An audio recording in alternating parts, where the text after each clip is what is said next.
Hello everyone, my name is Xavier Garcia. I'm a second-year undergraduate student who participated in the NSF RU program in the lab of Dr. Catherine Kuo in the Fisher Department of Bioengineering at the University of Maryland, College Park. In my project, we were interested in the effects of movement perturbation on craniofacial tendon development.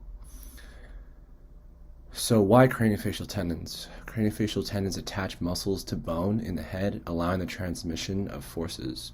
We are particularly interested in craniofacial tendons that enable jaw movement. So in the lab that I did my research project in, their goal is to integrate developmental biology with materials science and engineering to inform tendon regenerative medicine strategies with mechanisms of embryonic tendon development. So some background on the importance of this project. Craniofacial tendons are frequently involved in traumatic injuries caused by, for example, car accidents, and can severely compromise jaw movement essential for talking and mastication. These tendons lack the ability to regenerate, and there are currently no efficient treatment options available that can fully restore jaw function after injury. Our past research has shown that movement is critical for functional limb tendon development in the chick embryo.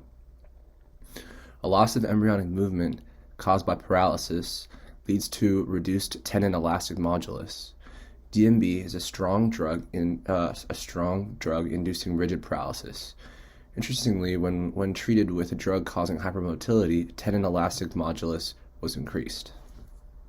However, little is known on how movement regulates the development of craniofacial tendons. So based on these exciting findings, we hypothesized that perturbed embryonic movement would cause abnormal craniofacial tendon development. So with the methods that were done in this project, our experimental setup was as follows. We started at embryonic day 15, and the embryo is rejected with 2 doses of drugs that induced rigid paralysis, flaccid paralysis, hypermotility, and saline as a control. On embryonic day 17, the samples were harvested, processed, and embedded in paraffin so that I could section them in order to collect samples. Those sections were then stained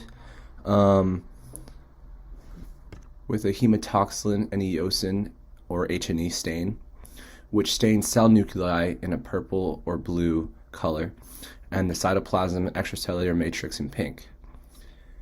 Based on these images, we were able to quantify cell density by counting cells per area. 3 same-sized regions of interest were selected equally distributed along the mid-portion of the jaw tendons, and the cells were counted per area using ImageJ software. And that you can see down below in the method section, the image there with the 3 same-size areas. And then with the more zoomed-in image, you can see the cell nuclei and the difference between muscle and tendon. Based on the data I collected, we were able to conclude that DMB-treated TMAME, which is one of the tendons that we studied, showed increased cell density, possibly indicating abnormal tendon development. So a little bit about the setting and of where I worked. So for the RU program, they provided weekly opportunities to socialize with fellow RU students who came from different states along the U.S. So I had the opportunity to meet many interesting people. We had weekly seminars to learn different aspects on how to prepare for graduate school, workshops to improve poster making, abstract writing, and organizational skills in general. The program tasked us with writing an abstract to submit to the Biomedical Engineering Society, and then at the end of the 8-week program, we created a poster compiling all the research and data we carried out. Within the Quo Lab, I worked closely with my mentor, Dr. Stephanie Kortner. She pushed me beyond my limits for sure, and in order to ensure, and this was also all done so I could have great success. She was very exceptional at teaching me concepts and techniques in order to ensure that I understood what was going on within the lab. You can see at the bottom right there is me with my mentor. And then on the left you can see the entire lab and everybody who I worked with that summer. And then my own personal takeaway from this experience, for me, I was really interested in switching my major to bioengineering. And this experience helped me understand what it meant to A, be a bioengineer, and B, understand what it meant to be a grad student. These were both interests that I was trying to decide on. I think this program really helped me decide that I do want to be a bioengineer. In fact, I am one now. I just switched into the major.